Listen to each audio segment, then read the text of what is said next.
Assalamualaikum warahmatullahi wabarakatuh. Perkenalkan, nama saya Wilda Wirna Dewi, NIM 5301019015. Saya ingin menerangkan sedikit tentang pembaharuan Islam di Turki. Pembaharuan Turki Utsmani. Pembaharuan pada mulanya merupakan sebuah gejala endemik yang berawal dari Eropa. Momentum ini lahir dari pikiran dan aliran para ilmuwan, serta kaum intelijensia Barat yang menganggap bahwa sistem yang licin atau kaku dalam penyelenggaraan adalah merupakan sebuah gejala kemunduran peradaban dari fobia terhadap perkembangan serta kemajuan ilmu pengetahuan serta teknologi mutakhir, sehingga dengan menerima pembaharuan dalam sistem pemerintahan yang pada saat itu masih terbentuk negara agama teokrasi yang dipimpin Dewan Gereja di Barat sebelum zaman Renaissance pada abad 15 dapat menyelamatkan kehidupan serta eksistensi negara dan bangsa. Di Barat, pembaharuan dikenal dengan sebutan modernisme. Modernisme ini bertujuan untuk menyesuaikan ajaran-ajaran yang terdapat dalam agama Katolik dan Protestan dengan disintensiskan bersama ilmu pengetahuan dan filsafat. Aliran modernisme ini pada akhirnya membawa kepada timbulnya sekulerisme di masyarakat Barat. Modernisme ini, atau yang lebih dikenal di dunia Islam dengan nama pembaharuan, juga terjadi tidak hanya di Barat, tetapi penyebaran di dalam kehidupan umat Islam, khususnya di Timur Tengah, yang pada awalnya mulai mencicipi aliran baru ini, terutama di Turki, yang pada saat itu masih menjadi imperium kekaisaran besar di timur, Kesultanan Turki Utsmani. Sultan Mahmud II dikenal sebagai pemimpin yang tidak mau terkait dengan tradisi dan tidak segan melanggar adat kebiasaan lama.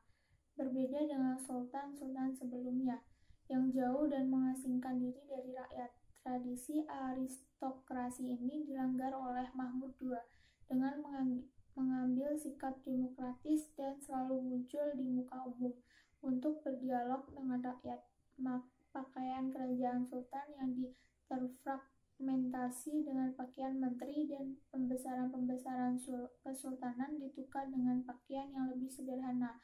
Begitu juga dengan simbol-simbol kebesaran dihilangkan, serta menganjurkan rakyatnya untuk meninggalkan pakaian tradisional dan menggantinya dengan pakaian barat. Kekuasaan absolut yang dimiliki oleh penguasa Utsmani dibatasi dan dikurangi. Kewenangan pasya atau gubernur untuk menjatuhkan hukuman mati dengan isyarat tangan diganti kewenangan penuh dari hakim. Dalam pelaksanaan kekuasaan atau eksekutif, Sultan dibantu oleh dua wakilnya yang mengepalai urusan pemerintahan yang dipimpin oleh Syahrazam dan urusan keagamaan oleh Syekh al-Islam. Padahal awalnya keduanya tersentral menjadi fungsi tunggal dari Sultan. Keduanya tidak mempunyai suara dalam soal pemerintahan dan hanya melaksanakan perintah Sultan dan menggantikan Sultan pada saat itu Sultan berhalangan atau bepergian. Pembaharuan juga dilakukan pada bidang pendidikan dengan merubah kurikulum madrasah yang umumnya adalah lembaga resmi pendidikan Utsmani. Madrasah yang umumnya mengajarkan ilmu-ilmu agama dimasukkan oleh Sultan dengan pengetahuan-pengetahuan umum. Meskipun masih sulit untuk diterapkan, di samping berdirinya madrasah sebagai lembaga pendidikan formal, Sultan juga mendirikan dua sekolah umum, yaitu Sekolah Pengetahuan Umum dan Sekolah Sastra. Di kedua sekolah ini diajarkan bahasa Perancis, ilmu bumi, ilmu ukur, sejarah, dan politik, di samping bahasa Arab. Sekolah Pengetahuan Umum didirikan untuk mendidik para siswa untuk menjadi pegawai-pegawai administrasi, sedangkan Sekolah Sastra didirikan untuk tujuan melahirkan penerjemah-penerjemah untuk keperluan pemerintahan. Tidak lama sesudah itu, Sultan Mahmud II kemudian mendirikan sekolah militer, sekolah teknik, sekolah kedokteran, dan sekolah pembedahan. Siswa lulusan madrasah banyak meneruskan studi mereka di sekolahan yang baru didirikan ini. Di tahun 1838, sekolahan kedokteran dan sekolahan pembedahan digabung menjadi satu sekolah dengan nama Darul Ulumu Hikemiyye ve Mektebi Tibbiyi Sahane. Bahasa pengantar yang dipakai di sekolahan ini adalah bahasa Perancis. Selain mendirikan sekolah, Sultan Mahmud II juga mengirim pelajar Utsmani belajar ke Eropa. Para pelajar yang dikirim tersebut diharapkan setelah kembali ke tanah air mempunyai pengaruh dalam penyebaran ide-ide baru ke dalam khasanah keilmuan Utsmani. Tidak lama kemudian di Utsmani banyak bermunculan buku-buku dalam bahasa Turki yang menulis mengenai ide-ide modern Barat. Institusi yang paling berjasa dalam kemajuan ini adalah Biro Penerjemahan yang pada mulanya didirikan untuk menerjemahkan korespondensi internasional pemerintahan. Pada tahun 1831, Sultan Mahmud II mengeluarkan surat kabar resmi. Tidak lama kemudian di Utsmani banyak bermunculan buku-buku dalam bahasa Turki yang menulis mengenai ide-ide modern Barat. Institusi yang paling berjasa dalam kemajuan ini adalah Biro Penerjemah yang pada mulanya didirikan untuk menerjemahkan korespondensi internasional pemerintah. Pada tahun 1831, Sultan Mahmud II mengeluarkan surat kabar resmi Takvimi Fekahi, seperti yang sudah dimulai oleh Muhammad Ali di Mesir pada tahun 1828. Ide pembaharuan di Turki selanjutnya berjalan seiring dengan perkembangan zaman yang semakin modern. Setelah pembaharuan yang dilakukan Sultan Mahmud II berakhir dengan kematian beliau, ide tentang pembaharuan dilanjutkan oleh kaum intelijensia Turki bersama dengan beberapa sultan yang kompromi dengan gerakan pembaharuan, sehingga melahirkan gerakan pembaharuan atau Tanzimat yang dilakukan oleh masyarakat sipil yang dipelopori oleh Mustafa Roshid Pasha. Menurutnya, Utsmani harus mereformasi bentuk pemerintahannya, mengikuti Barat, khususnya negara Eropa yang pada saat itu tumbuh sebagai peradaban yang besar dan modern. Barat lanjut, beliau mengalami kemajuan karena dihasilkan oleh kemajuan ilmu pengetahuan. Perkembangan Tamziat semakin menunjukkan titik terang ketika pada tahun 1839 Sultan Abdul Majid mengeluarkan sebuah undang-undang yang dinamakan Piagam Gulhane atau Hati Syarif Gulhane.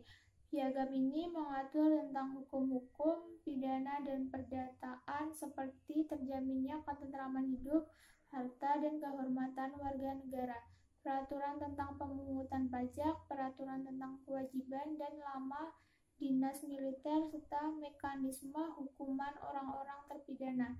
Kemudian pada tahun 1856 diumumkan lagi suatu piagam baru yang dinamakan Piagam Humayun atau Hati Humayun.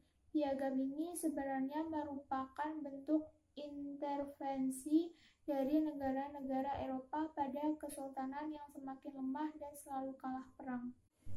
Piagam ini bertujuan untuk menegaskan dan memperkuat jaminan-jaminan yang tercantum dalam Piagam Gulhane. Gerakan ini pada perkembangannya kemudian melahirkan gerakan-gerakan yang mengkritik keabsolutan Sultan mulai dari Abdul Aziz, Abdul Hamid, Wahid al-Din, dan Sultan Abdul Majid, dan menekankan kesultanan untuk merubah sistem pemerintahan yang lebih demokratis serta meninggalkan kultur aristokrasi yang mengakar kekuatan selama berabad-abad, meskipun pada akhirnya belum menunjukkan suatu perubahan yang signifikan di tubuh kesultanan. Tanzimat selanjutnya melahirkan gerakan Utsmani Muda atau Young Otonom. Salah satu pemikiran terkemuka dari Utsmani Muda adalah Namik Kemal. Ide-ide Barat tidak ia terima begitu saja. Namik mencoba menyesuaikannya dengan ajaran-ajaran Islam, dan tidak segan-segan Namik mengkritik pembaharuan Tanzimat yang dinegasikan atau meminggirkan Islam, sehingga Utsmani Muda sebenarnya merupakan gerakan pembaharuan yang tidak seliberal gerakan-gerakan Tanzimat lain yang lahir kemudian.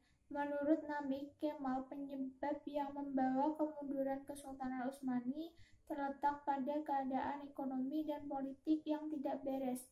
Jalan pertama yang harus ditempuh untuk mengatasi masalah tersebut adalah perubahan sistem pemerintahan absolut menjadi pemerintahan konstitusional. Pemikiran Ahmad Riza banyak dipengaruhi oleh filsafat positisme dari Auguste Comte yang berkembang luas pada saat itu. Menurut Ahmad Riza, teologi atau agama Islam dan metafisik tidak bisa menyelamatkan kemunduran kesultanan. Oleh karena itu, bentuk pemerintahan kesultanan harus dirubah menjadi bentuk konstitusional. Menurutnya, pemerintahan konstitusional tidak bertentangan dengan Islam, karena dalam Islam terdapat ajaran musyawarah atau syura, dan musyawarah merupakan dasar pemerintahan konstitusional. Pada awal tahun 1900-an lahir sebuah perkumpulan politik yang juga merepresentasikan gerakan Tamziyat, yaitu Perkumpulan Persatuan dan Kemajuan Ittihad Veteriki, yang banyak diisi oleh anggota Turki muda. Perkumpulan ini menurut pemerintahan untuk meninggalkan simbol-simbol tiranik yang menawarkan demokrasi sebagai solusi primer. Organisasi ini melihat bahwa kesultanan tidak lagi cocok dengan kebutuhan zaman modern, sehingga tertinggal dengan negara-negara barat. Oleh karena itu, kesultanan harus meniru barat. Kurang lebihnya saya mohon maaf. Wassalamualaikum warahmatullahi wabarakatuh.